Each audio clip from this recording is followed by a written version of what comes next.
আহিব পাৰিলো আহিছো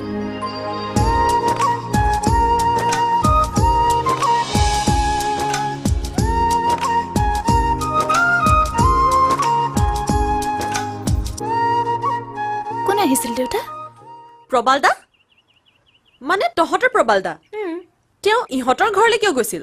সেইবোৰ মই নাজানো কিন্তু এই দেউতাকক হেল্প কৰিবলৈ গৈছিল দেউতাক হেল্প মানে সেইটো কথা মই নাজানো কিন্তু যিটো কথা মই জানো মোৰ বোধেৰে সি নিশ্চয় তোৰ প্ৰেমত পৰিছে